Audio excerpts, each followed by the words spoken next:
سلام به کانال من، خیلی خوش اومدین. اسم من فریماهه و اینجا مطالبی رو در رابطه با هنر و معماری میخوام به اشتراک بذارم. عید رو به همتون تبریک میگم. امیدوارم سال خوبی برای هممون باشه. اولین کاری که میخوام شیر کنم تخم مرغ رنگ کردنه. من چون میخوام با آب رنگ کنم و سفالم آب رو جذب میکنه، باید با اسپری یا چسب چوب آب گریز کرد. چسب چوب یه حالت شیشه ایجاد میکنه. وقتی میخواین طرح رو با مداد بکشین واضح در نمیاد. من این تخم مرغ‌ها رو با اسپری رنگ کردم و طرح‌هاشون رو میکشم.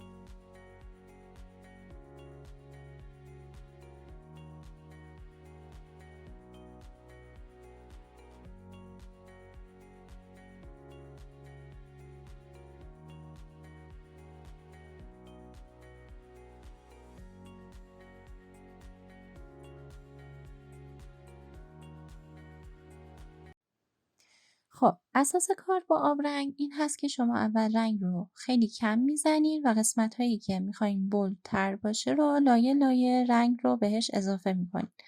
من بر اساس طرحی که از پینترست برداشتم با یکم تغییرات رنگ کردن رو شروع کردم. همونطور که در طرح میبینین قسمت بالایی گردن به رنگ‌های بنفش و آبی و سفید هست و قسمت پوسته بالایی گردن زرد قاطی با سیاه هستش. من رنگ آمیزی رو تموم کردم.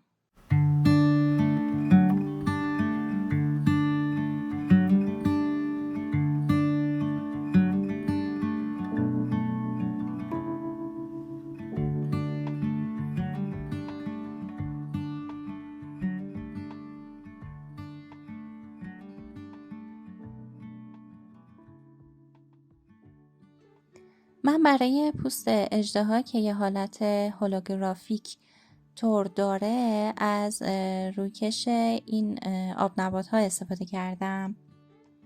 بعد برای قسمت داخلی پوست اژدها که باید پولک های ریزتری میشد از این چسب های زردار استفاده کردم و برای قسمت هایی هم که نمیخواستم زردار باشه از آکریلیک نقره‌ای به صورت مربع روی پوستش زدم. برای براق کردن گلها و برگها هم از این لاک زردار استفاده کردم.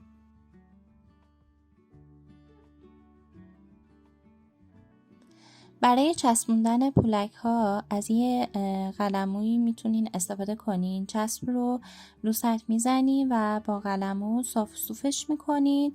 با قلمویی که چسب آغشته شده خیلی راحت میشه پولک ها رو برداشت و رو تخم مرغ چسبون.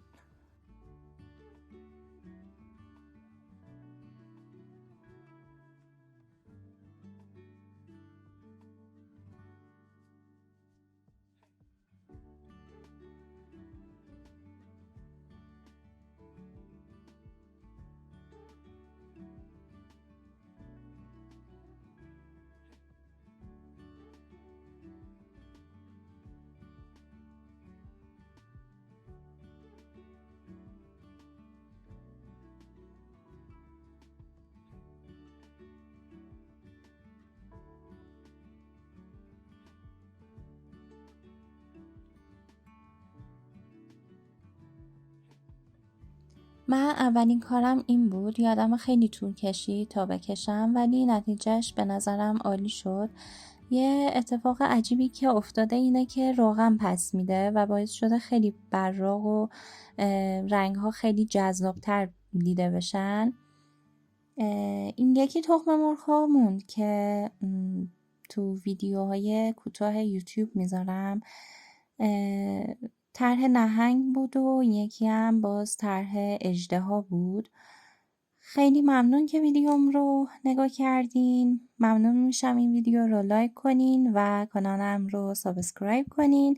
خدا نگهدارتون باشه.